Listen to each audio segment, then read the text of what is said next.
Hello बच्चों, let's see this question. The question says the signal transduction of steroid hormone across cell is through. तो यहाँ पे हमें इस क्वेश्चन में ये पूछा गया है कि जो स्टीरॉयड हार्मोन होते हैं उनके सिग्नल किस तरह से हमारे सेल में किस तरह से पहुंचते हैं। ठीक है, सो यहाँ पे हमारे पास कुछ ऑप्शंस दिए गए हैं। पहले हम देख लेते हैं स्टीरॉयड हार्मोन में होता क्या है, उसके बाद फिर हम वन बाय वन सारी स्टेटमेंट्स देखेंगे। ठीक है, सो जो ये स्टीरॉयड हार्मोन होते हैं, स्टीरॉयड हार्मोन ये होते हैं हाइड्रोफोबिक मॉलिक्यूल्स। ठीक है, ये होते हैं हाइड्रोफोबिक मॉलिक्यूल्स।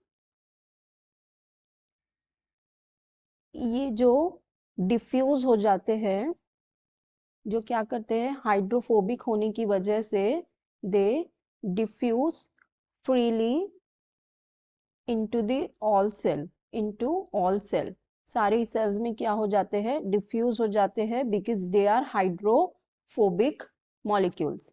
नाउ फिर जब ये डिफ्यूज हो जाते हैं सेल्स में, then they act within the cell. फिर हमारे सेल्स के अंदर they start their functioning, their working. ठीक है, within the cell.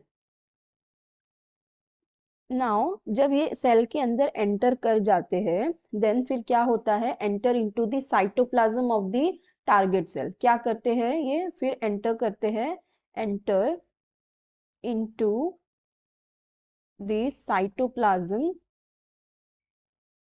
Into the cytoplasm of a target cell. Target cell के साइटोप्लाज्म में एंटर करते हैं और फिर वहां एंटर होने के बाद ये क्या कर लेते हैं, ये बाइंड हो जाते हैं, bind to specific receptor. Specific receptors को बाइंड कर लेते हैं। स्पेसिफिक रिसेप्टर जो कि प्रोटीन रिसेप्टर होते हैं, तो हम उसे कहते हैं they bind to specific protein receptor. और वहां पे बाइंड होने के बाद ये फॉर्म करते हैं HRC, which is hormone receptor complex. ठीक है, क्या फॉर्म करते हैं ये, हार्मोन रिसेप्टर कॉम्प्लेक्स फॉर्म करते हैं। तो जो ये कॉम्प्लेक्स होता है, it is then diffuses into nucleus. ये जो कॉम्प्लेक्स फॉर्म होता है, ये न्यूक्लियस के अंदर डिफ्यूज हो जाता है, और न्यूक्लियस के अंदर डिफ्यूज होने के बाद दे एक्टिवेट स्पेसिफिक जीन्स। क्या करते हैं ये, दे एक्टिवेट्स स्पेसिफिक जीन को एक्टिवेट करते हैं, which forms a new protein. ठीक है, तो ये क्या करते हैं, इस तरह से they form a new protein. और फिर वो जो प्रोटीन होते हैं, mRNA हमारे, दे डू रिस्पॉन्सेस। ठीक है, उसकी वजह से फिर रिस्पॉन्स मिलते हैं। सो यहाँ पे देखो, हमें अब हम सारी स्टेटमेंट्स देखते हैं और फिर उसके अकॉर्डिंग चेक करते हैं कौन सा ऑप्शन करेक्ट होगा। तो पहली स्टेटमेंट में हमें कहा गया है, a binding of hormone to the cytoplasmic receptor and the complex binds to hormone response element on DNA within promoter DNA। so yes, यही हमारी करेक्ट स्टेटमेंट हो जाएगी, क्योंकि देखो हमने यहाँ पर यही देखा, ये क्या करते हैं, they binding of hormone to cytoplasmic receptor. ये क्या करते हैं, साइटोप्लाज्मिक रिसेप्टर से बाइंड करते हैं, साइटोप्लाज्म में एंटर करने के बाद साइटोप्लाज्मिक रिसेप्टर से बाइंड करते हैं, and the complex binds to hormone response.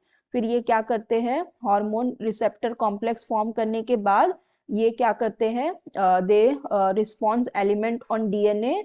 तो उसकी वजह से क्या होता है, DNA में हमें इसका रिस्पॉन्स मिलता है within the promoter DNA। तो ये वाली स्टेटमेंट हमारी बिल्कुल ही करेक्ट हो जाएगी, यही करेक्ट स्टेटमेंट है।